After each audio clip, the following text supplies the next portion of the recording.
kind of nods around the room after you talk there, Julie. So obviously, straight chord, I think. The next few moments, we just want to encourage you to ask any questions of Ron and Lauren, standing behind here as well, who work on the program, and I'll get the panel members to stay here as well, just in case there's any contribution they'd like to make. So looking forward, if you have a technical process question, by all means, but also we can have a within the nest, without prejudice, discussion about ideas.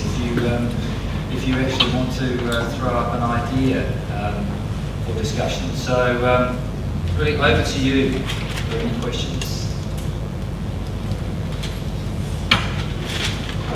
Ron mentioned that the horse owners were quite an eclectic group, and it sort of struck me that because it is an eclectic group with a diverse range of interests other than horses, that by providing funding to a group such as that, you have fairly broad reaching secondary impacts, if you like, across the community, which you wouldn't necessarily get through NRM forums or other such things. Yeah, It seems like it has a positive, very positive element from that perspective. Yeah.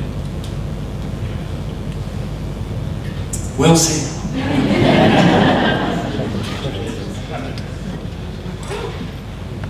Brett Bartel from the Solution SA.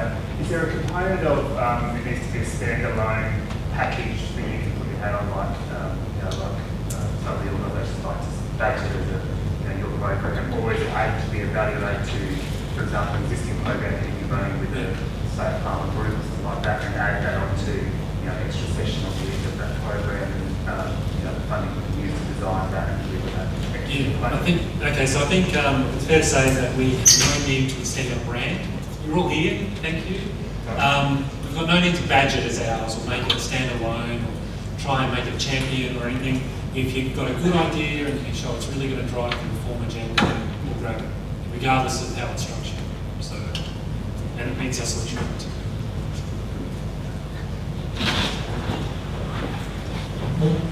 Don't look nervous, Ron. It's okay.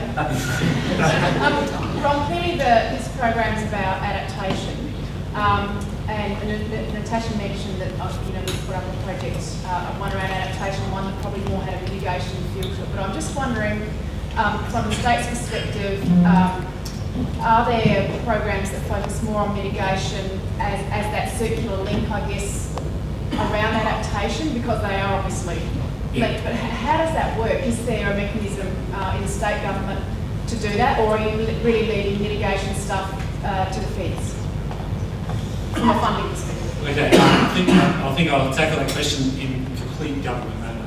My apologies. So it will be, our funding criteria is to fund core adaptation activity, and that's all I can cling to at this round. And I won't necessarily be able to guide you in more mitigation-focused projects, but can I? Well, you've asked, I'm going to say it. So one of the reasons why we didn't fund that project though was the argument was sound. It was in your adaptation strategy to increase the economic resilience of your region. And it's clear that adaptation will be enhanced in your region through mitigation activity, like very clearly. But we couldn't extend the funding criteria to include it, because we'd have to fund any project that improved the economic resilience of your region. So that's why we had a big debate around that one.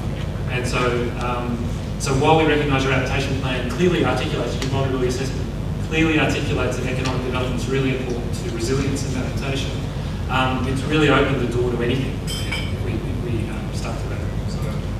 So are there, I guess the question, are there links between, say, what used to be Renewables SA that's now under MITRE? Yeah. Because I guess that's really the crux of the question, is that the climate change stuff seems to be split. So we had to set this program up completely distinct. Right. And politically we still have to maintain that now. So it's really got to be about core adaptation activity for our funding criteria. Yeah, right. We'll go right up to the very back, sorry, and then Ron, I guess a question of what proportion of your total budget can you put for evaluation and for sort of learning from what's been happening in these different activities? So we've got a proportion every year of about $20,000 to do assessments on an as-needs basis, and we've got $40,000 aside at the end of the program, which is in 2015, to do a full evaluation. At our steering committee meeting yesterday, it was raised that we shouldn't wait until year 3, and we've got to build that evaluation program now. So we'll start to invest that around that amount on evaluating the impact of the program in South Australia. So that's 40,000 out of how much total? Oh, so sorry. The initial funding for the program is $1.35 million over 3 years, but it's subject to standard state government budgetary pressure.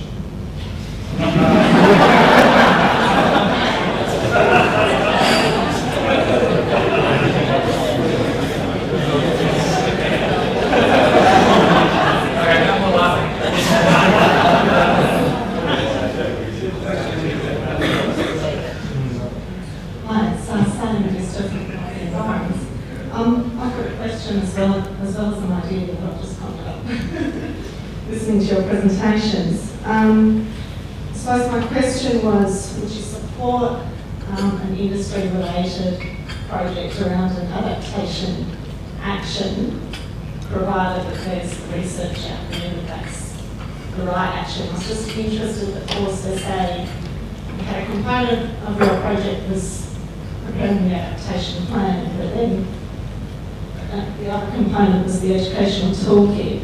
Is that because you already know really what the adaptation actions are going to be? Do you have a good feel for that?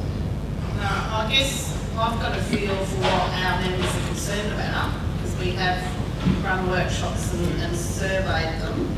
But I'm not academic. I don't know how to translate that into anything that can say, here's some steps or blocks. It's just, it's like conversations. I have conversations with people. So I guess what I'm looking for our organisation is how can we put some structure around that so that we can share that message with the next person.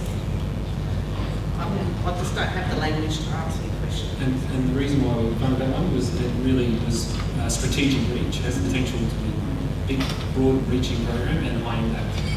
Has the potential, so we thought worth investing. Okay, yeah, that's what I was wondering, because I think when you introduced the kind of members, it was mentioned that an industry-specific program will still have to have broader ramifications. Yeah, other industries.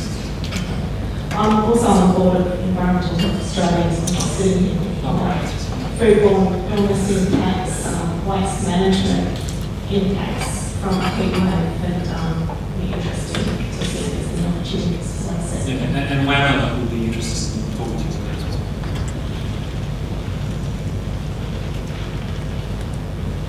Any more questions?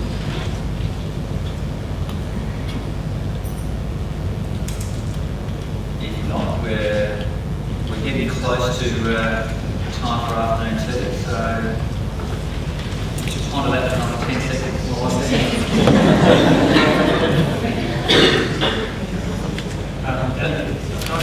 Thank you, Rob. Thank you, Gavin, for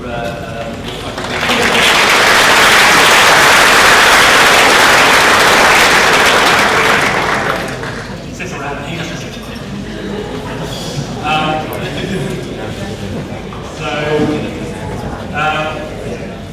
Thank you very much for that. Another lunch will be introducing myself in the next session.